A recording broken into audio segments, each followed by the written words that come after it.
हिरण्यकश्यप का आतंक और नृसिंह अवतार।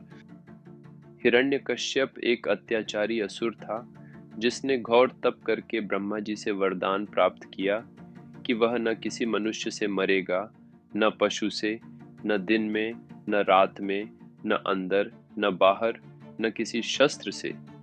इस अजीब से वरदान ने उसे अहंकार से भर दिया। लेकिन उसका पुत्र प्रहलाद विष्णु भक्त था। हिरण्यकश्यप ने प्रहलाद को मारने के कई प्रयास किए, पर हर बार विष्णु जी ने उसे बचा लिया। अंत में हिरण्यकश्यप ने प्रहलाद से पूछा, कहाँ है तेरा विष्णु? प्रहलाद बोला, हर जगह है, इस खंभे में भी।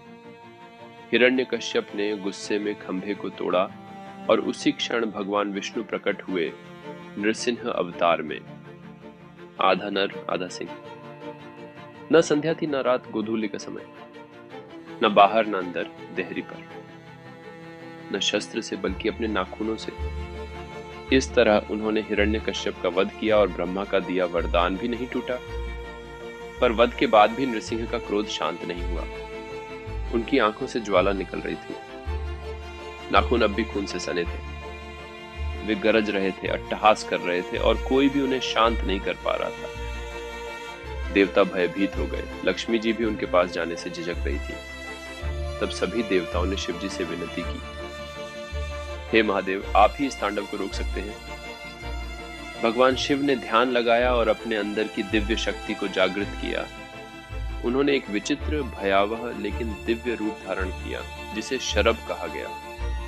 शरभ का स्वरूप शेर और पक्षी का मिश्रित रूप, 8 पैर, कुछ वर्णनों में 18, जो आकाश में उड़ते समय गगन को कंपाते थे, 2 विशाल पंख जो तूफान पैदा कर सकते थे, चपलता ऐसी कि गरुड़ भी पीछे रह जाए, तेज ऐसा कि काल भी कांपे। यह रूप केवल शक्ति का नहीं बल्कि क्रोध को नियंत्रित करने की शक्ति का प्रतीक था। जब शरभ रूप में शिवजी नृसिंह के सामने प्रकट हुए तो नृसिंह ने पहले आक्रोश में उन पर हमला किया, लेकिन शरभ जी ने उन्हें अपनी विशाल शक्ति से आकाश में उठाया, उन्हें थामे रखा और धीरे धीरे उनकी क्रोधाग्नि को शांत किया।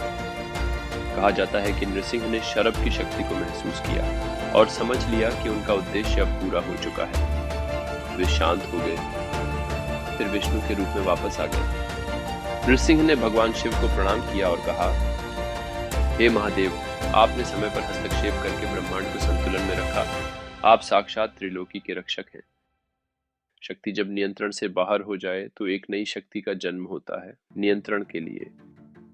शिव और विष्णु में कोई द्वंद्व नहीं है, वे दोनों मिलकर ब्रह्मांड के संतुलन को बनाए रखते हैं। ये कथा दर्शाती है कि क्रोध भले ही धर्म के लिए हो, सीमित रहना चाहिए।